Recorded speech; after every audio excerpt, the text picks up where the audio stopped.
Today's conversation is sponsored by the Billy Keels Advisory Program. If you want to learn more about how to make your 9 to 5 optional, just go to billykeels.com/advising. Once again, that's billykeels.com/advising.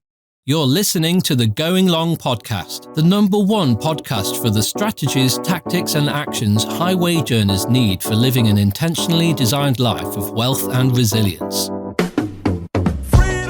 Welcome to the Going Long podcast. We're back once again to continue to help to educate you so that you feel much more comfortable as well as confident in being able to build the wealthy and resilient life that you're looking to live and do that much faster. I'm your host, Billy Keels, and really looking forward to welcoming you back to today's episode because it's one that I'm sure that you are going to get a lot out, especially because of where we are right now at this point in the year. With that said, I really want to welcome everyone that continues to tag us on social media, that continues to leave your reviews, your written reviews, your ratings. We really, really appreciate you. And also want to say thank you, especially when you're tagging us on LinkedIn, on Instagram. It means the world because you continue to help to bring more people to the Going Long family. Really want to say thank you so much for that. Also, if you want to leave your honest written review, as well as rating, there's a nice little video here on the Apple Podcast platform. You can do exactly that. And then also too, I know a lot of you have asked about where can I find previous episodes? Where can you find those? You can find any of the previous 400 and plus episodes of the Going Long podcast at billykeels.com/podcast. Once again, over 400 episodes, billykeels.com/podcast. And you can find transcripts, audios, videos, everything that you need there. So, I want to give this, because of where we are in the year, I think it's important just to take not very much of your time, but I want to talk about something that I know affects a lot of people, especially those of you who are, you're running your own business today, or you're in, like I was, in a corporate role, you're an executive and you're managing your business on quarters. You've got these annual goals that you look at, but then you want to be able to manage them on a quarterly basis. It was January not too long ago. So many people, we've talked about how you set your goals and ways that you can do that in a smart way and be able to watch what you're doing and make sure that the goals are smart, measurable, attainable, realistic, and also to time bound. Like this was one of the things we've talked about in previous episodes, but also recognizing, like, for those of you who are in sales or you own your own business, that you look at things probably every 3 months, which is also known on a quarterly basis, on a trimester, whatever, however you may use that word, but every 3 months you tend to look at things. And there's this point, like maybe you're frustrated with your results this year. And if that's the case, I want you to try this, because this is something that, I'll go back to my software sales days, right? Or leading sales teams across Europe, Middle East, and Africa, or when I was, doing that globally, whatever the case may be, there came a point where I would get the beginning of the year always came around and I had my quota and my sales quota and the target. Like that was basically, those were the objectives that I knew that I wanted to generate a certain amount of revenue. There were other key performance indicators or KPIs that supported me being able to get to that number. And then every single year I would get to the number, I'd build out this, amazing plan, how many people I was going to speak to in terms of what I would call demand generation activities, and being able to get out and talk to customers, see what issues that they had, be able to provide solutions. And then that all tied into a plan so that over time would be able to overachieve against the financial target that the companies that I worked for set out for me. Well, along the way, I had this perfect plan, and the perfect plan was getting started. And then we would go out and we would have our field kickoff meetings and get all the new inputs and the newest, latest, and greatest information and solutions. And then there came a point where all the training and planning was done and went out into the field. And when we got out into the field, well, things started happening. The deal that I thought was the perfect deal, a decision maker was no longer working at the company. So that changed all of the previous verbal agreements that we had in place. And so we had to start over from scratch. So something that I was counting on early in the year, well, usually didn't happen until later in the year or the next year.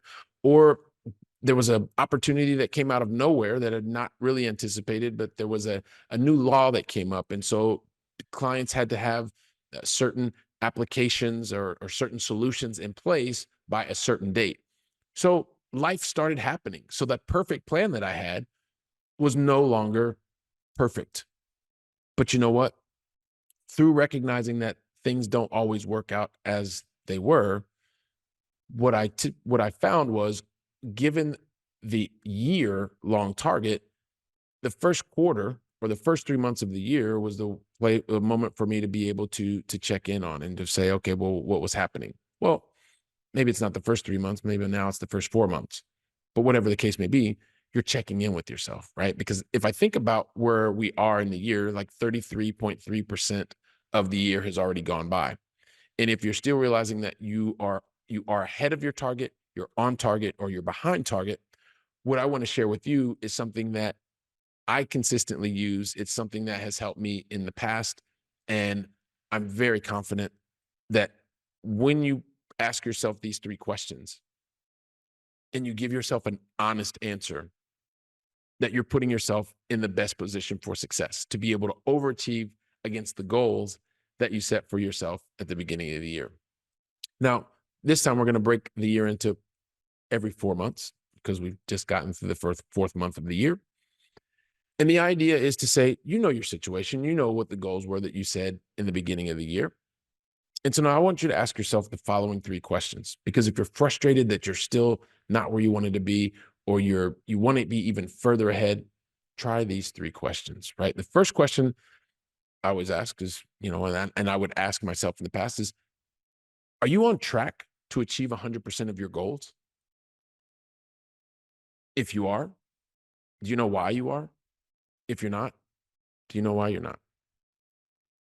That's the first question. The first question is, are you on track to achieve 100% of your goals?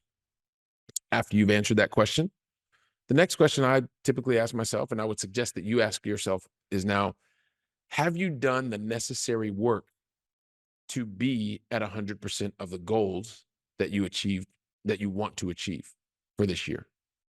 Have you done the work, like the activities to drive the result, which is 100% of the goals? Are you on track at this point in time? And then simply the third question that I like to ask, because I like to keep a really simple framework, is what can you do more of today to be able to get the activity and, more importantly, the output or the result that you are looking for in the very first question? So if you are below where you want to be for the goals that you said that you wanted to accomplish this year, this is a very simple three questions that you can ask, a framework that you can ask yourself just to really check in. Because at the end of the day, this isn't about you competing with whoever you're seeing on social media. This isn't about you competing with Billy. This isn't about you competing with, whoever the most famous influencers are that you may be seeing on your feeds. This is you versus you. And so you have to look yourself in the mirror, just like when I was in my corporate days, I would look myself in the mirror. And even now, um, I look myself in the mirror and say, am I where I want to be?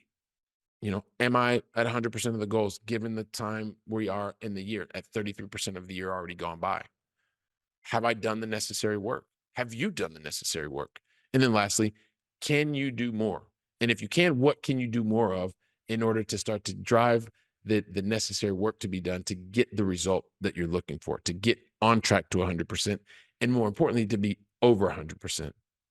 So I found that these three questions, being really honest, looking myself in the mirror, allowed me to get focused and get centered so that consistently was able to overachieve. Now in the corporate world, I consistently overachieved, with the exception of the very first year. Then in my last 7 years, it was always well over the target that was set out for me in the corporate life, and also in business life, in after corporate life. Same thing, but just these three simple questions. So if you find yourself that you're at 33% of the year, you are where you wanted to be, a little bit behind, or maybe even a little ahead, and you want to get a little bit more, these are the three questions that I would say ask yourself, be honest, and then follow through on the results and the answers that you get. Number one, are you on track to achieve 100% of your goals? Have you done the necessary work to be at 100% of your goals or more? And then what could you do more of in order to get to that particular point or those particular goals that you were looking for? So, like I said, I want to make this super easy for you. Three simple questions to get you out of the frustration, to get you into the point where you want to be, feeling that you're on track, that you're moving further ahead, doing that much faster, and doing it in a much simpler way. Like, make it really, really simple. Take today's today's episode, not the conversation, but today's today's episode that I'm sharing with you, these 3 questions, this framework, share the episode with your family, share it with your friends, and figure out, maybe you want to have an accountability partner. That person can help you, and that will help move you along faster. But start with yourself first. But if you just want somebody that you can talk about, get new perspective, share the episode, do exactly that. And while you are sharing these 3 questions and your results and making this theory go to practice and helpful for you, I'll be here preparing for the very next episode. So until then, go out and make it a great day. Thank you very much. Today's conversation was sponsored by the Billy Keels Advisory Program. If you're looking to make your 9-to-5 optional and need some help, just go to billykeels.com/advising. Once again, that's billykeels.com/advising.